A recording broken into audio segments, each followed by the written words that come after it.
어떠셨습니까? 평안하셨습니까? 네, 오늘 제목은 문안인사입니다. 새해 벽두부터 우리를 경악하게 하는 일들이 터지고 있습니다.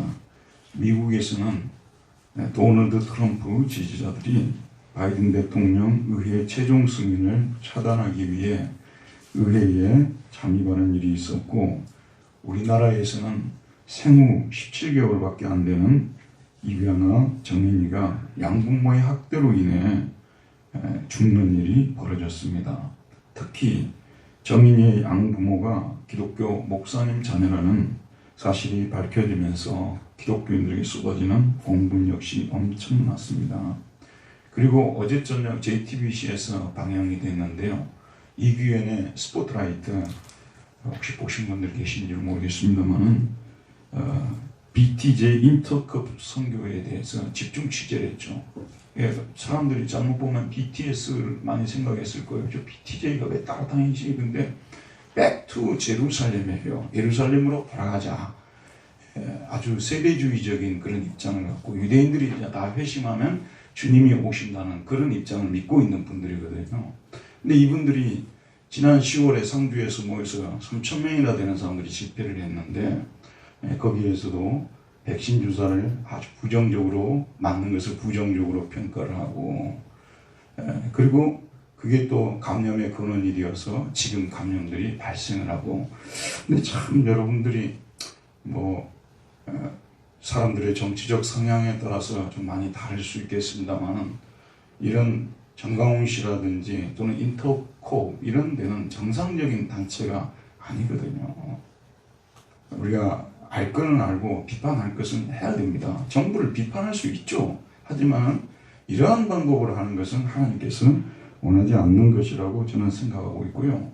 또 여러분이 아시다시피, 아시는 분은 아실 것입니다만, 우리 교단에서는 이 인터콥하고 분명한 거리두기를 하고 있습니다. 상대를 하지 않습니다. 신학교에도 인터콥 출신들은 받아주지 않습니다. 이런 일련의 사태들에 대하여 여러 사람들이 여러 의견을 가지겠지만, 저는 문제의 핵심은 정체성의 문제라고 생각을 해요. 정체성의 문제. 미국 대통령이 자기가 누군가를 모르는 것 같아요. 왜 대통령이 되었는지, 무슨 일을 해야 될지를 모르는 것 같습니다.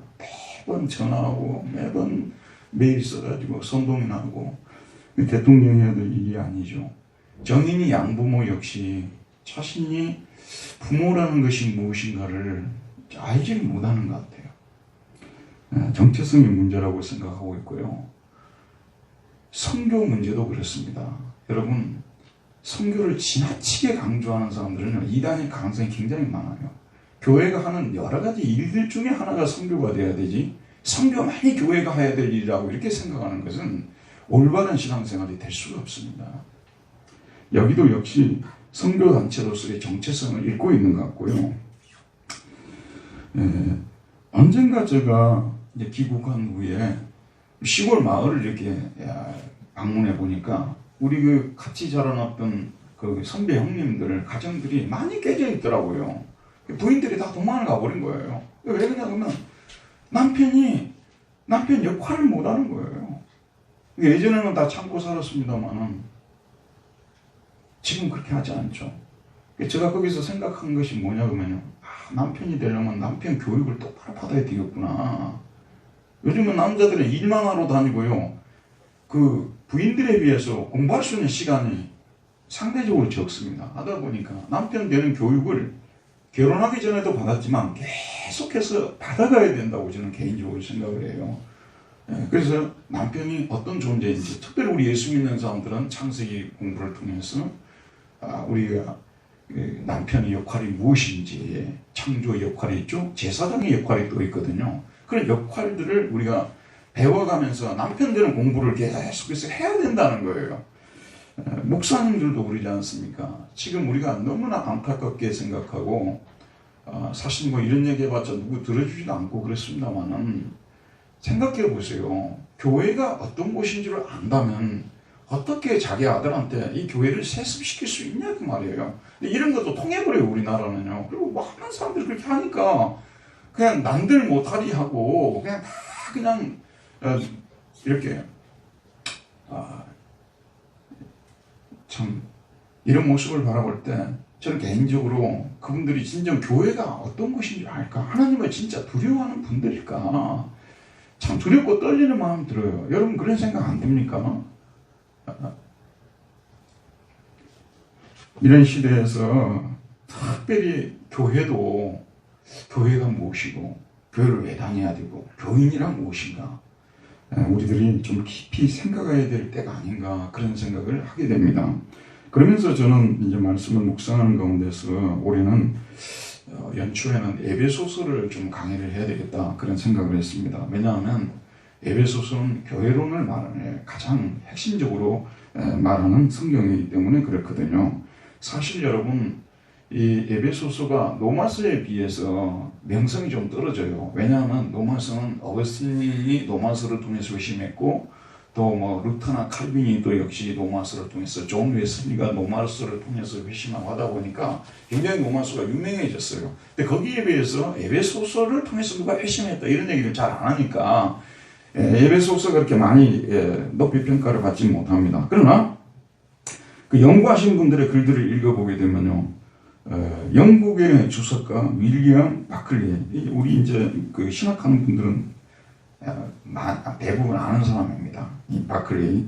이 사람은 에베소서를 서신들 가운데 여왕이라고 불렀고, 영국의 시인이자 비평가인 사무엘 콜리지는 이 책을 최고로 신성한 인간의 글이라고 말했고, 미국의 프린스턴 신학교의 학장을 지냈던 존 맥케이는 이 책을 바울의 서신들 중에서 가장 위대하고 가장 완벽하고 우리 시대에 가장 걸맞은 책이고 가장 순수한 음악이다라고 표현을 했습니다. 누스 팩슨이라는 사람은 성경의 그랜드 캐논이라고 불렀고요. 여러분이 잘 아시는 존 스토트 목사님은 이 서신 전체는 기독교 교리와 그리스도인의 의무, 그리스도인의 신앙, 그리고 그리스도인의 생활, 하나님께서 그리스도를 통해 행하신 일과 우리가 마땅히 되어야 할 존재와 그 결과 행해야 할 것을 엮어놓은 장엄한 결정체라고 말했습니다. 사실 에베소서를 읽으면요, 어떤 느낌이냐 그러면 히말라야 산을 보는 것 같은 장엄함과 신비스러운 느낌 같은 것도 받습니다. 갈라디아서 같은 논쟁서가 아니거든요. 갈라디아서를 읽으면 서로 싸우는 말이에요. 논쟁서가 아니고 고린도 전후서를 읽으면 바울의 자기 개인 이야기가 굉장히 많이 나와요. 바울의 바이오그래피라 할 정도로 개인 이야기가 많이 나오는데 에베소서는 그런 얘기가 전혀 나오지 않습니다. 그리고 또 특징이 뭐냐면요, 에베소서를 읽어보면 한 문장이 우리말로 번역을 할 때 중간에 탁탁 끊어서 이제 우리말로는 번역해 놓은 거예요. 근데 원래 헬라어 성경을 보게 되면 문장이 하나가 이렇게 긴 문장들이 많아요. 계속 이어지는 거예요. 그래서 한참 가다가 피어리다가 이렇게 찍히고 그런 구절들이 많습니다. 그리고 그렇게 이제 문장이 기니까 파악하기가 참 어렵죠. 제가 공부했던 그 신학자 중에서는 독일의 칼바르트라는 신학자가 있어요. 지난번 제가 책에 신정통주의란 무엇인가 책을 썼습니다만 이 사람이 왜 이 사람 책을 번역하기가 어렵냐 그러면요, 문장이 한번 시작이 되면 끝도 갔도 없이 가는 거예요. 보통 1페이지가 가버려요. 그러니까 파악하기가 너무 어렵죠. 원래 단문으로 딱딱 끊어야 이게 쉽잖아. 근데 쭉 나가면 너무너무 어려운 거예요. 근데 에베소서가 그런 특징을 가지고 있어요. 그리고 주제도 보게 되면 축복, 특별히 하늘에 관계된 문제, 또 하늘과 땅의 문제, 통일의 문제, 예정과 섭리, 이런 아주 또 교회를 그리스도의 몸으로 해가지고 비유해서 그려나가는 부분들. 상당히 이렇게 이해를 하려고 해도 좀 신앙이 깊지 않은 분들이 쉽게 이해가 되는 그런 책이 아니에요. 여기 한번 비교를 해보게 되면 로마서를 읽잖아요. 그럼 로마서 1장부터 뭐 유대인의 죄, 이방인의 죄, 뭐 줄줄이 나오니까 그냥 읽으면 쏙쏙 들어오는데 에베소서는 그렇게 쏙쏙 들어오는 책이 아니에요. 바울 자신에 관한 얘기도 거의 없고 내용들도 신학적으로 어려운 내용들이 되다 보니 내용 파악도 어렵습니다. 그래서 잘못하면 너무 사변적이지 않느냐.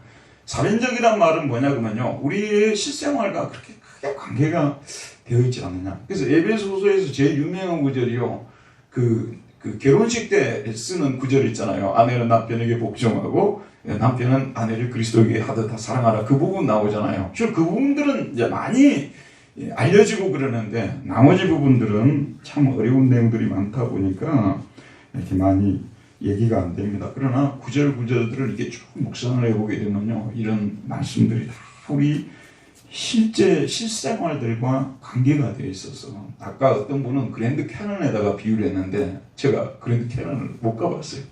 조선입사님 다녀오셨죠? 아, 부럽습니다.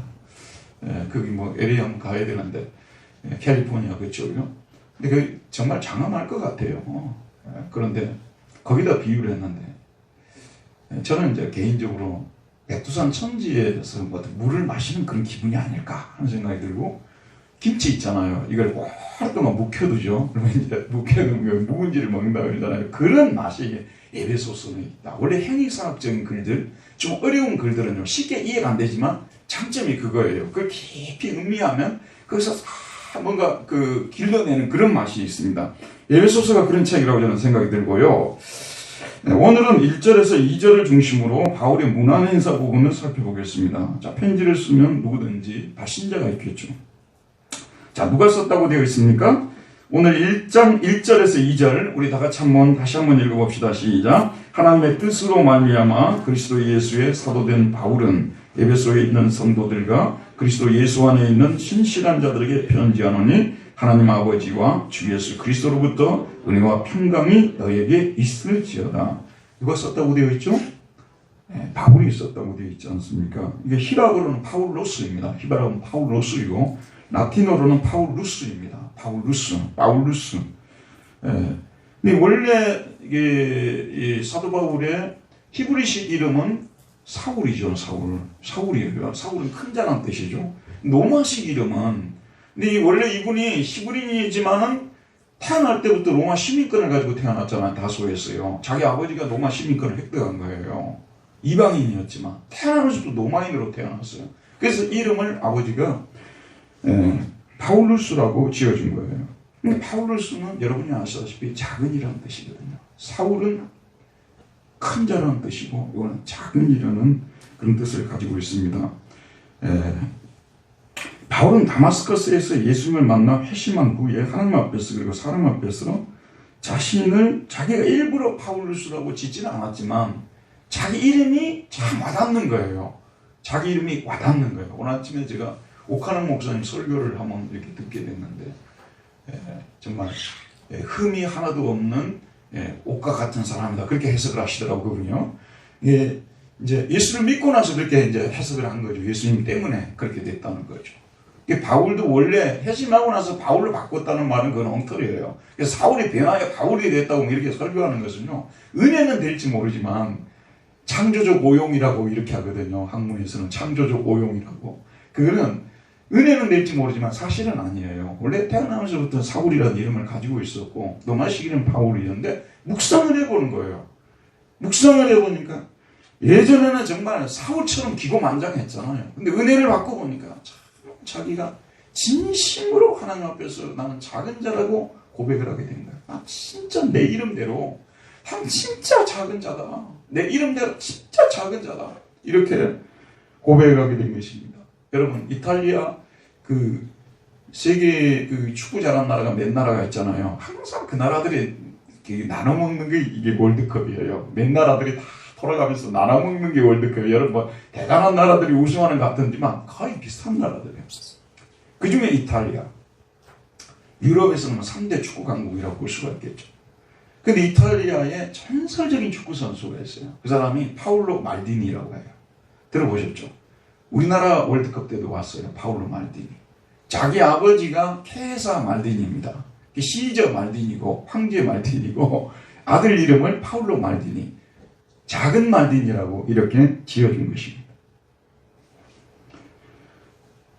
이탈리아 말로는, 제가 이탈리아는 잘 모르거든요. 근데 거의 라틴하고 비슷하기 때문에 의미는 많이 압니다만 발음은 제가 정확하게 못해요. 근데 여러분 이 성당들 가보게 되면 바오르 성당이라고 많이 있잖아요. 그게 그 파울로를 갖다가 이제 이태리 말로는 바오르라고 그렇게 하는가 봐요. 제가 정확히 그건 좀 알아보지를 못했습니다만 같은 말이에요. 어쨌든 작다는 뜻이거든요. 그러니까 바울은 하나님 앞에서 은혜를 받은 후에 자기 이름을 묵상하면서 나는 참 하나님 앞에서 작은 자다, 그렇게 생각을 했던 것 같습니다. 그래서 어디 딱 이렇게 자기를 소개할 때 바울루스, 이 단어를 가장 먼저 자기 이름으로 소개하는 모습을 볼 수가 있습니다. 그런데 여러분, 그리스 로마 문화에서요, 바울 정도로 뛰어나게 되면요, 사람들이 별명을 붙여줍니다. 뭐라고 붙여주냐 그러면요, 여러분이 아시다시피 바울은 학문적으로 뛰어난 사람 아니었어요? 다소라는 지역이 지금 터키 중부 지역이에요. 터키 중부 지역이에요. 근데 또 당시에 그 지역에서는 가장 문명화된 그런 도시였지 않습니까? 거기서 로마 시민권을 가지고 태어나서 소위 말해서 그리스 로마 교육을 다 받은 사람이잖아요. 그리고 이스라엘로 건너가서 거기서 가말리엘 그 선생님 밑에서 오늘날 말하자면 박사학위를 한 사람 아니에요. 그러니까 모든 학문을 통달하는 사람이고, 그리고 말은 좀 졸하나, 자기가 그런 표현을 써요. 말을 좀 못하긴 하지만 글을 잘 쓰시고, 그리고 바울에게는 우리 일반 목회자들에게 주어지지 않았던 특별한 것이 따라다니는데 이적이 따라다녔어요. 바울은 손수건을 갖다 누구한테만 얹어도 막 병이 나고 그랬잖아요. 이 정도 되게 되면 사람들이 뭐라고 붙여주냐 그러면요, 그때 그 친구를 마그누스라고 붙여줘요. 영어의 매그니피센트라는 단어 여러분 아시지 않습니까? 이 마그누스에서 나온 거예요. 마그누스는 영어로 그레이트입니다. 위대한 사람이라는 뜻이거든요. 사실은 이런 칭호를 붙여줘야 되는데 이런 칭호를 받기에 합당한 사람이었죠. 그렇지만 자기는 그런 말을 듣기를 원하지 않았고, 나는 작은 자다, 바울이라는 이 단어를, 이 이름을 너무 좋아했어요. 그런데 또 한 가지 주목할 점은, 자기 자신이 하나님 앞에 비춰볼 때는 바울루스지만 진짜 작은 자이지만, 그러나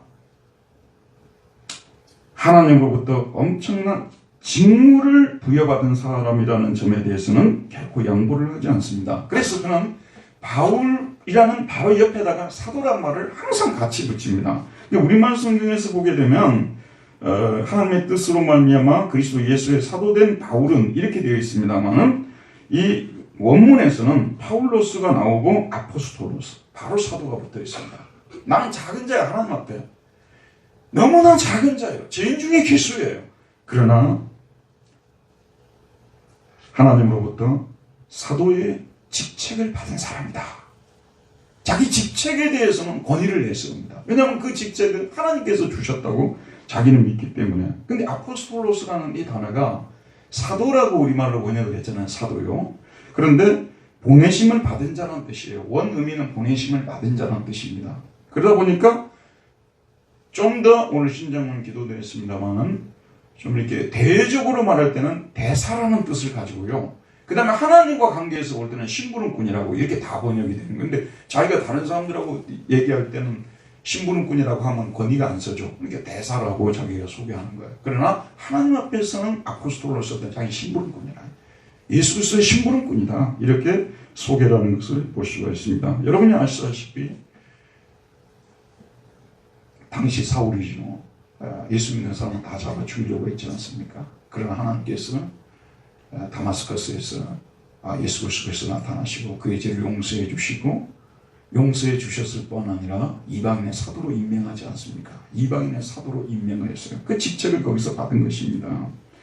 그래서 항상 이 바울은 내가 하나님 앞에서는 바울루스, 정말 작은 자이지만 그러나 하나님께로부터 사도로 임명을 받은, 하나님께로부터 임명받은 사도라는 여기에 대해서는 강하게 주장하는 것을 볼 수가 있습니다. 바로 이어서 무슨 단어를 붙이냐면 그리스도 예수를 붙입니다. 누구의 사도이냐면 누구의 대사이냐는 거예요. 자신이 누구의 대사이고 누구의 심부름꾼인지를 분명히 밝힙니다. 그는 예수 그리스도의 사도라고 말하고 있습니다. 본래 대사는 보내는 나라가 있고 보내는 국가의 원수가 있습니다. 바울은 자신에게 사도의 직분을 맡기신 분은 하나님이시고 자신을 파송하신 분은 예수 그리스도라고 말하고 있습니다. 그러면 그에게 예수 그리스도는 누구십니까? 자, 여러분, 대사도 대사 나름이잖아요. 예수 그리스도가 바울에게서 예수 그리스도는 누구냐면 하나님과 동등한 분이에요. 빌립보서에 나옵니다만 그는 하나님과 본체라고 했잖아요. 동등한 분이야, 하나님과요. 예수 그리스도를 정확하게 알아서 그분은 하나님이시다. 죽으시고 부활하실 하나님 나라의 정권을 이임하신 분으로 그는 알고 있습니다. 그러므로 바울은 자신이 이 정권 대사의 임무를 수행하기 위해 보냄을 받은 대사, 심부름꾼임을 분명히 합니다. 그러므로 그는 자신이 비록 외모는 보잘것없고 실제 바울이 키가 작습니다. 지난번에 한번 장로님도 말씀하셨는데 직접 다녀오시고, 근데 외모가 실제로 키도 작고 외모가 그렇게 좀 이렇게 잘생기지를 못했어요. 내세울 것이 없는 작은 자로 보여도 자신은 예수님께로부터 보냄을 받은 대사이므로 에베소 교인들과 이 땅의 모든 교인들은 그가 전하는 에베소서를 하나님의 말씀으로 받아야 한다는 것입니다. 사도를 자꾸 강조를 하는 것은 무엇이냐면요, 사도성에 대해서 바울처럼, 여러분 베드로가 자기가 막 사도라는 걸 그렇게 내세웠습니까? 야고보가 그렇게 많이 내세웠습니까? 바울 서신 13개의 바울의 편지에 보면 바울이 자기가 하나님께로부터 임명받은 사도라는 걸 그렇게 많이 강조를 해요. 그게 뭐냐 그러면 약점이 있어요. 핸디캡이 있습니다. 왜냐하면 다른 11사도와 같이 직접 예수님을 따라다녀 본 적이 없거든요. 다 핸디캡이에요. 이게 그걸 가지고 사람들이 물건으로 지고, 네가 직접 예수님을 따라다닌 적도 없는데 사도의 자격이 있느냐. 바울이 나는 다마스커스에서 예수님 직접 나타나서 사도를 임명했다, 이방인의 사도를 임명했다, 막 이런 말을 많이 해요. 자, 여러분 잘 들으세요. 가끔씩 제가 설교에서도 말씀드립니다만, 바울이 자기가 하나님께로부터 예수 그리스도의 사도가 되었다는 것을 내세우는 목적은 뭐냐면요, 자기가 전하는 복음이 참된 복음이라는 것을 말하는 거예요. 당시에는 복음이라는 말을요, 여러분 그 인터넷 같은 데 찾아보게 되면요, 아우구스투스 같은 사람도 복음이라는 말을 썼어요. 유앙겔리온이라는 말은 성경에만 나오는 단어가 아니에요. 황제도 자기가 전하는 복음이 있어요. 사람들이 각각 자기 복음을 가지고 있는 거예요. 바울이 자기가 가진 복음은 예수 그리스도의 복음이라는 거예요. 그래서 거기에 대해서, 사도권에 대해서 자꾸 얘기를 하는 것은 뭐냐면, 내가 쓴 이 편지들은 내가 자의적으로 쓴 것이 아니라 하나님께서 내게 계시로 알려주신 것이고, 그래서 내가 전하는 이 복음을 여러분들이 믿어야만 구원을 받습니다. 다른 사람이 쓴 복음을, 시자가 쓴 복음을, 아우구스투스가 쓴 복음을 믿어서는 구원을 못 받는다, 그런 말씀이에요. 반드시 예수 그리스도의 이 복음을 믿어야만 구원을 받는다고 그렇게 강조를 하는 거예요. 그래서 자기가 예수 그리스도의 사도라는 것을 계속해서 강조를 하는 것이죠. 그러면 자기가 어떻게 해서 사도가 되었느냐, 내 뜻이냐 아니면 누구의 뜻에 의해서 사도가 되었느냐는 질문하는 사람들이 많았겠죠. 그래서 오늘 말씀에 보면 하나님의 뜻으로 말미암아 사도가 되었다고 말하고 있습니다. 오늘 말씀에 보면 하나님의 뜻으로 말미암아, 우리말 성경에서는 제 앞부분에 배치가 되어 있는데 하나님의 뜻으로 말미암아, 디아셀레마토스 되옵니다. 하나님의 뜻으로 말미암아. 자기 뜻에 의해서 되어진 거 아니에요. 내가 목사나 한번 되어볼까, 할 일도 없고 하니까 목사나 한번 되는 게 좋겠다, 이렇게 생각했다든지, 전향을 한번 해가지고 내가 유대교를 떠나가지고 자 그리스도를 한번 증거하는 사람이 되어야 되겠다, 그래서 그런 것이 아니고, 또 사람들이 떠밀어가지고 근데 예수 그리스도의 심부름꾼 해라, 이렇게 해서 된 것도 아니고 하나님의 뜻으로 말미암아라고 말하고 있는 것입니다. 하나님의 뜻으로 말미암아. 이게 자기가 사도가 된 것이 자기 뜻이 아니고 다른 사람들의 뜻이 아니고 철저히 하나님의 뜻에 의해서 되어진 것이라는 것, 자기가 가진 복음이 철저히 사람들에게서 배운 것이 아니라는 것, 스스로 익힌 것이 아니라는 것, 이게 하나님의 뜻으로 말미암아 자기가 사도가 되었고 복음이 되었다는 거 있잖아요. 그렇게 해서 정말 사도 바울은 많이 변증을 합니다. 여러분 너무나 잘 아는 갈라디아서 1장 1절에서 11절, 1장 11절에서 17절 제가 읽어드릴게요. 형제들아, 내가 너희에게 알게 하노니 내가 전한 복음은 사람의 뜻을 따라 된 것이 아니니라. 내가 사람에게서 받은 것도 아니고 배운 것도 아니고 오직 예수 그리스도의 계시로 말미암은 것이라. 내가 이전에 유대교에 있을 때 행한 일을 너희가 들었거니와 하나님의 교회를 심히 박해하여 멸하고 내가 내 동족 중 여러 영갑자보다 유대교를 지나치게 믿어 내 조상의 전통에 내가 더욱 열심히 있었으나 그러나 내 어머니의 태로부터 나를 택정하시고 그의 은혜로 나를 부르시니가 그의 아들을 이방에 전하기 위하여 그를 내 속에 나타내시기를 기뻐하셨을 때에 내가 곧 헬륨과 의논하지 아니하고 또 나보다 먼저 사도된 자들을 만나려고 예루살렘으로 가지 아니하고 아라비아로 갔다가 다메섹으로 돌아갔노라. 뭐 다른 어떤 유명한 사도에게서 자기가 받은 것도 아니에요. 어디 가서 뭐 샴마의 학파, 힐렐 학파 그런 데 가서 배운 것도 아니라는 거예요. 아니면 히랍의 아카데미에 가가지고 배워가지고 응용을 해가지고 소위 종교 철학을 만들어낸 거예요. 혼합을 시켜가지고 이게 이런 식으로 돼야 세상이 구원을 받지 않겠느냐, 이렇게 해서 된 것이 아니고 첫째 예수 그리스도의 계시로 말미암은 것이다. 계시라는 말은 뭐냐면 자기가 아무것도 한 것이 없다고 말이에요. 자기 사상에 하나도 가미가 안 됐다는 거예요. 이거는 예수 그리스도께서 그대로 불러준 걸 자기가 그대로 받았다는 것입니다. 그게 지금 자기가 전한 복음이고 자기가 사도가 된 것도 철저히 사람의 뜻이나 자기 뜻이 아니고 예수 그리스도의 하나님의 뜻으로 말미암아 되었다고 말씀하고 있는 것입니다. 여러분, 어느 책을 보든지요, 여러분도 서점에 딱 가잖아요. 그러면 책을 이렇게 살펴보는데 저자가 누구냐를 먼저 봐요. 제목 딱 보고 나서 누가 썼지? 이거 보셔요. 누가 썼지? 그렇죠? 저자가 신빙성이 있어야 책이 신빙성이 있는 거예요. 저자가 신빙성이 없는데 그 책을 갖다가 누가 읽으려고 하겠습니까? 그래서 유명한 다는 이름을 가진, 명성을 가진 사람들의 책을 사람들이 많이 읽게 되어 있는 거 아니겠습니까? 그래서 바울은 사람을 살리는 생명의 복음을 전하는데 자기가 어떻게 해서 사도가 되었는지, 무슨 자격으로 이 글을 쓰고 있는지 이걸 정확하게 알려줘야만이 이 편지를 하나님의 말씀으로 받아들일 수 있기 때문에, 여러분, 이 서신은요 사람이 쓴 것이 아니라 사도 바울이 썼습니다. 그에 대해서 쭉 말씀드렸죠.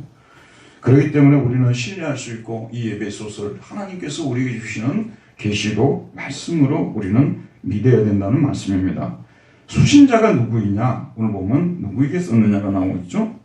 자, 에베소에 있는 성도들과 그리스도 예수 안에 있는 신실한 자들에게 편지하노라고 되어 있습니다. 바울은 이 편지를 먼저 에베소에 있는 성도들에게 쓴다고 말하고 있습니다. 사도행전 19장 20장에 나옵니다만 바울은 에베소 교회와 오래전에 작별을 했습니다. 그리고 이 편지를 쓰고 있는 지금은 로마 감옥에 가택 연금되어 있습니다. 하지만 그는 여기에서 두기고로부터 에베소 교회의 사정을 듣게 되었습니다. 혹시 여러분요, 시간이 되시면 어디 가서 보시는지 모르겠어요. 저는 극장에 가서 봤는데, 오리역 옆에 가서 봤는데 바울이라는 영화가 있어요. 진짜 수작입니다. 진짜 수작이에요. 전 여러분한테요, 어떻게 저 영화를 잘 만들었을까? 음악도 굉장히 뛰어나고요. 스토리도 단순해요. 근데 감동이 있어요. 그 주인공이 누군지는 모르는데요, 아주 카리스마 있는 배우인 것 같아요. 혹시 시간 되시면 꼭 한번 나는 보시라고 말씀드리고 싶습니다. 로마의 감옥에 가택 연금되는 상황을 그리고 있거든요.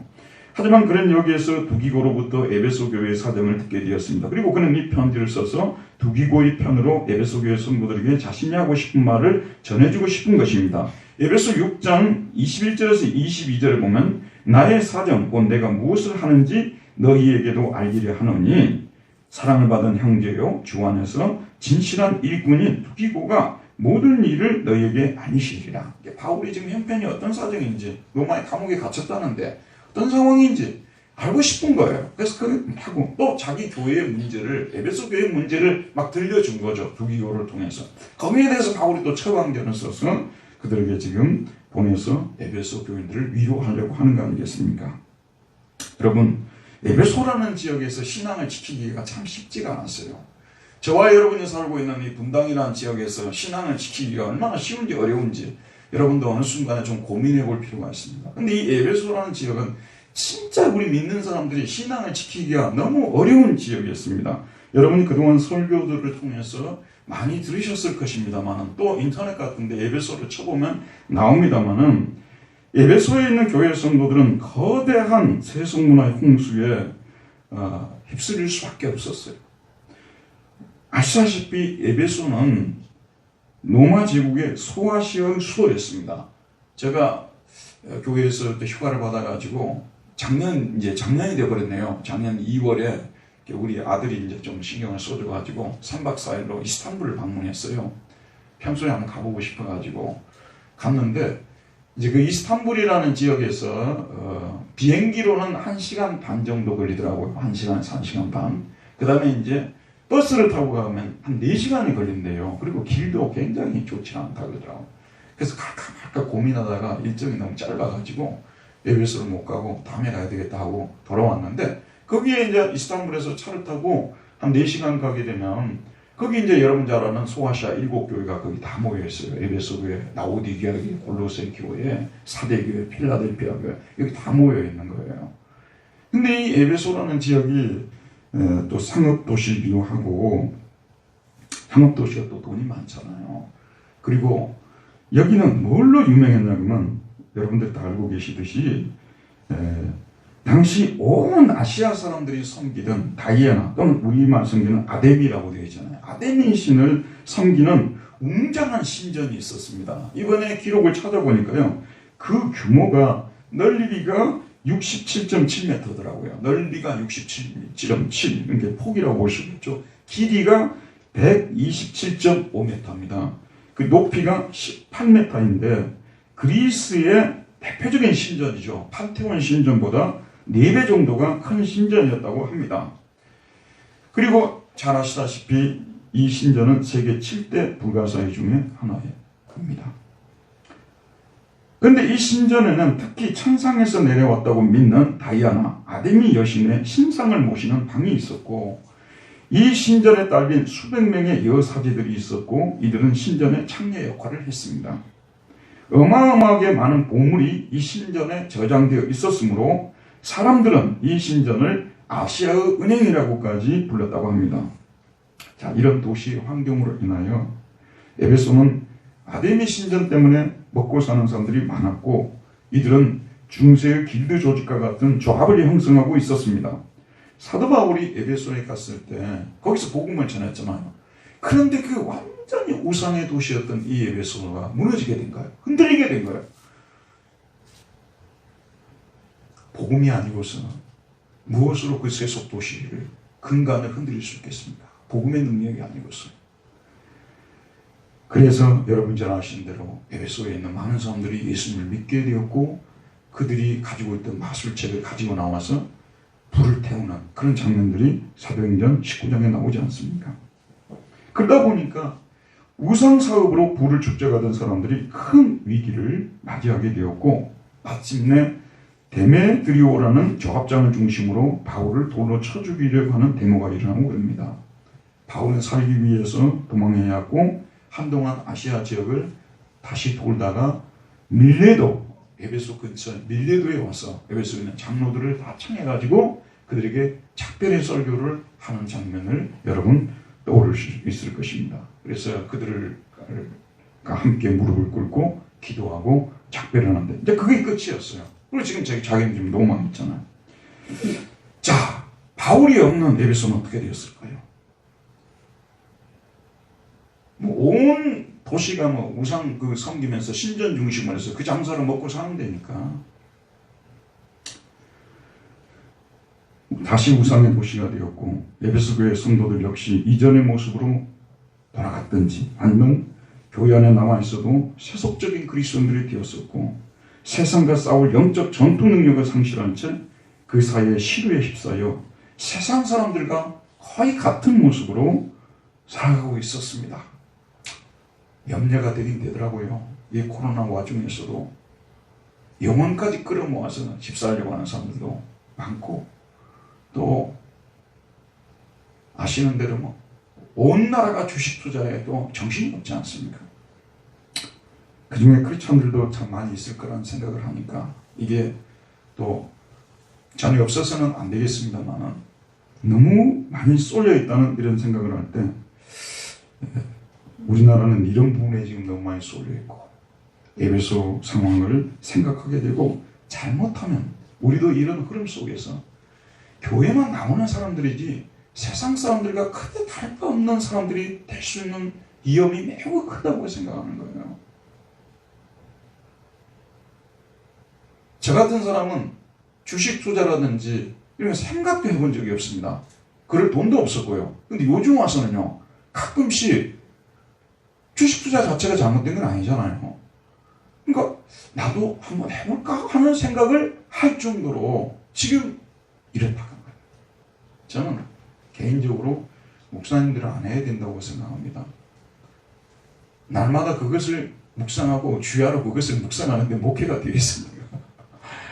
그래서 어쨌든 얼른 보게 되면은 우리가 멀쩡한 크리스찬이지만 우리 역시 이 시대적인 흐름 속에서 교회만 나오는 크리스찬이지 사실은 세상 사람들과 별 다를 바 없는 그런 사람들도 될 수 있겠다 하는 그런 위험성을 저는 보는 것입니다.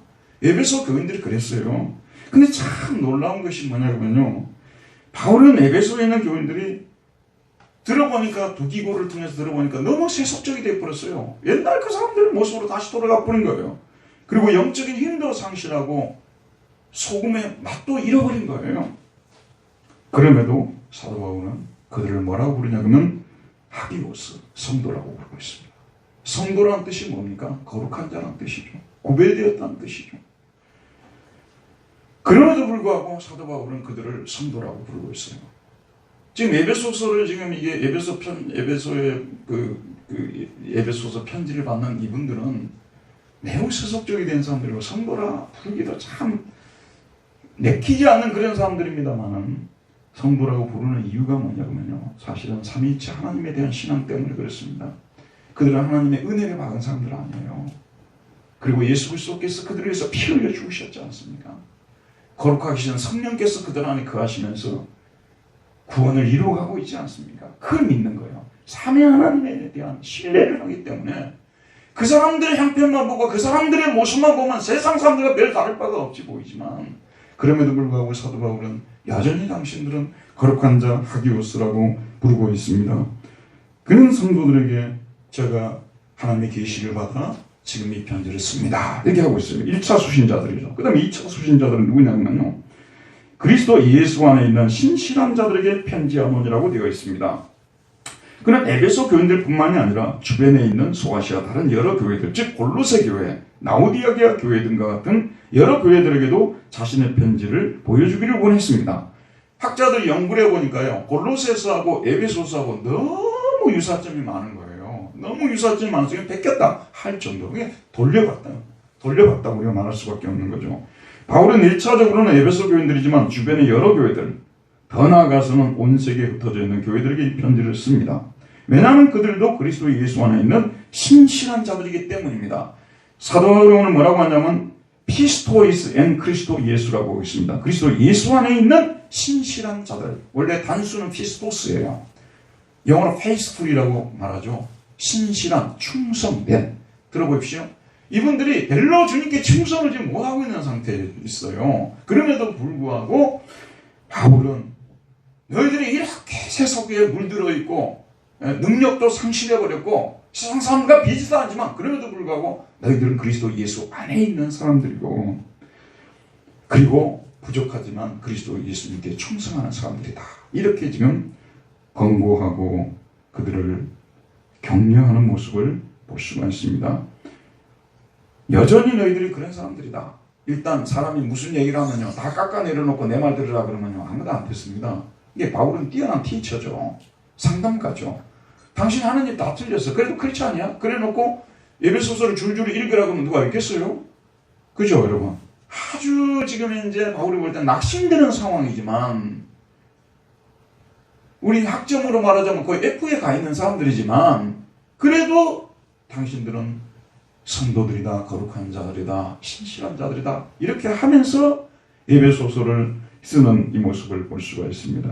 그래서 이 세상에서 일단 예수 그리스도를 믿고 세례를 받은 사람들이라면 누구든지 지금 이제 이 편지를 받아야 되고 읽어야 된다는 그런 말씀이겠죠. 우리들도 마찬가지고 우리가 솔직하게 말씀드리면 저와 여러분의 삶을 누가 알겠어요? 하나님만 아시지 않겠습니까? 정말 맞아요. 우리가 어떻게 사는지를 누가 알겠어요? 하나님밖에 모릅니다.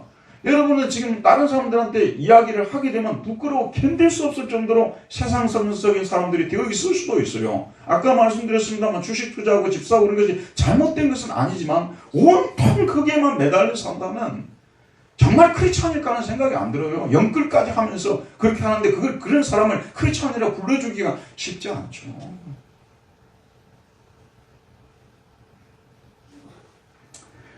그런데 그럼에도 불구하고 우리가 예수 그리스도를 믿고 있고 그래도 우리 주님을 주님이라고 부르고 우리가 예수 그리스도에 충성을 하고 있다면 오늘 이 편지를 받을 자격이 있다는 말씀입니다. 우리가 읽으면서 우리 자신을 돌이키고 배나를 받아야 되겠죠.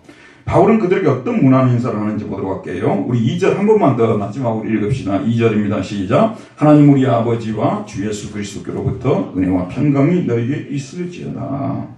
편지의 서두에서 대개 발신자가 수신자에게 무난 인사를 합니다. 바울은 오늘 그들에게 어떤 무난 인사를 합니까? 카리스, 그 다음에 에이레네가 힘이 너희에게 있을지어다 그 말이에요. 카리스는 은혜라는 뜻입니다. 에이레네는 평안입니다. 평강.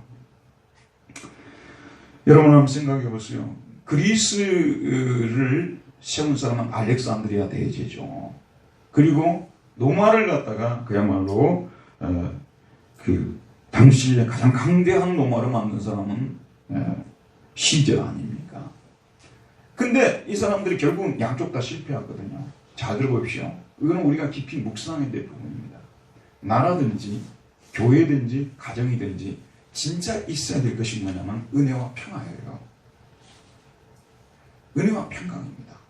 나라가요 법으로만 다스리려고 하면요 좋은 나라가 될 것 같습니까 여러분?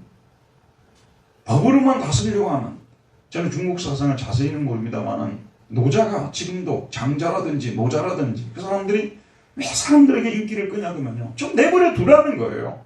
모든 행위를 터치하고 그 다음에 법을 만들어서 규제하고 그런다고 해서 좋은 나라가 될 것 같습니까? 그래서 이 사람들 말이 다 맞지는 않지만 세월이 아무리 흘러도 노자의 사상을 장자의 사상을 사람들이 살펴보는 거예요. 그 사람들은 은혜란 말을 모르죠. 근데 우리는 압니다. 이게 은혜입니다. 은혜. 세상은 하나님이 다스리도록 가만둬야 돼요.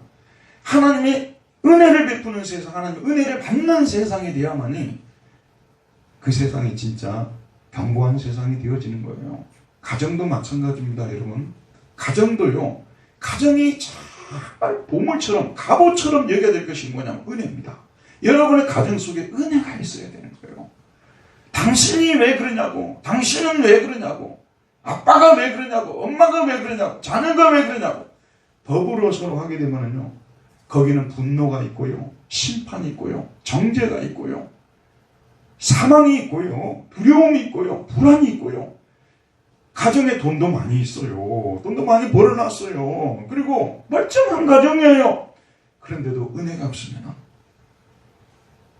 여러분도 올 1년 동안 2021년 우리 가정에 하나님의 은혜가 넘치게 해주시옵소서 기도하시기 바랍니다. 은혜가 우리에게 임하게 되면요 우리의 죄가 사함을 받습니다. 왜 인간이 서로 싸우고 불행하고 불안하고 불화하고 그런 줄 아십니까? 제 문제가 해결되지 않았기 때문에 그런 거예요. 누구 언젠가 미워하는 생각 한번 들어보세요. 멀쩡하지만은요 그 미워함을 이기지 못해가지고 막 분노가 자기 안에서 막 끓어오르고 행복하지 않죠. 그런데 은혜가 임하게 되면요 은혜는 우리의 죄를 덮어줍니다. 저 사람 참 은혜스럽다. 죄를 덮어주었다 그런 말이에요. 은혜는 죄를 가려줍니다. 그래서 은혜가 임하게 되면은 죄가 분명히 있어요. 근데 없는 것처럼 여겨져 버리는 거예요. 우리는 그걸 갖다가 뭐라고 하죠? 여기다는 말을 쓰고 뭐 덮는다 이런 표현을 성경에서는 쓰고 있지 않습니까? 그게 참 여러분 좀 묵상을 해봐요. 제 문제가 해결이 안 되면요 인간은 근본적으로 평안을 누릴 수가 없어요. 근데 이 제 문제는 인위적으로 노력해서 해결이 되는 게 아니에요. 하나님의 은혜가 임해야 돼요. 그래서 여러분들이 가정을 붙들고 매일 새벽에 기도하시고 저녁에 기도하시는 것은 하나님의 은혜가 우리 가정 속에 임해야 넘쳐야 분명히 연약함이 있다니까요. 해결이 안 됐어요. 여전히 그 사람 안에 죄가 있어요. 근데 그 은혜가 싹 다 덮어버린다니까요. 없는 것처럼 여겨져 버리는 거예요. 그러니까 즐겁게 대하는 거죠. 아시겠죠 여러분? 그러면서 우리 마음속에 평화가 임하는 거예요. 가족 구성원들 사이에 평화가 임하는 것이죠. 그래서 이 은혜가 임하고 죄 용서가 되어지고 그러면서 마음속에 평안이 임하는 것이 성경이 우리에게 평화를 이루어내는 가르쳐주는 방식입니다. 세상 사람들은 죽었다 깨라도 이런 식으로 평안을 이루지도 못하고 방법도 모르고 그러는 것이죠. 여러분, 우리는 너무 잘 알지 않습니까? 가정적으로 위기를 겪고 있지 않습니까? 힘들지 않습니까? 불화가 있지 않습니까? 그러면 그 중에 예수님을 좀 더 잘 믿는 분이 먼저 무릎을 꿇습니다. 교회에 가서 무릎을 꿇든 가정에 가서 무릎을 꿇습니다. 그래가지고 그 사람이 먼저 풀어집니다. 그 사람이 먼저 은혜를 받은 거예요. 그러면 그 은혜의 그 능력이 옆 사람에게 번져갑니다. 그래서 가정이 그렇게 어려웠었는데 갑자기 화목해지게 되는 거예요. 가정에도 은혜가 있어야 돼요. 교회도 마찬가지입니다. 교회도 은혜가 넘치는 교회가 되어야 됩니다. 은혜가 넘치는데 솔직하게 터놓고 얘기합시다. 저나 여러분이 해가 바뀌었다고 해서 뭐 크게 많이 바뀝니까? 작년에 하고 나하고 올해 나하고 뭐 그렇게 많이 바뀌어요. 그리고 그 바뀌었다는 걸 조사할 수 있는 데이터 뭐 그 기준 같은 것도 사실은 없어요. 내 성격이 그렇게 바뀌던가요? 잘 아십니다만은 우리가 바뀌기는 바뀌지만 그렇게 급격하게 바뀌지는 않아요. 각 사람의 고유한 그 성격이 있잖아요. 이런 것들이 갑자기 바뀌지는 않습니다. 여전히 성격 급한 사람은 급하고요. 그렇죠, 여러분?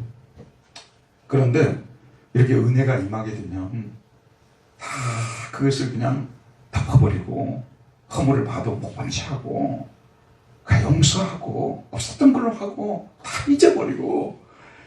여러분, 이것도요, 어느 정도 이런 것도 시간이 지나면서 우리가 소위 노하우라고 하잖아요. 사람이 남을 용서하는 이유는 뭐냐면 자기 편하려고 용서하는 거예요.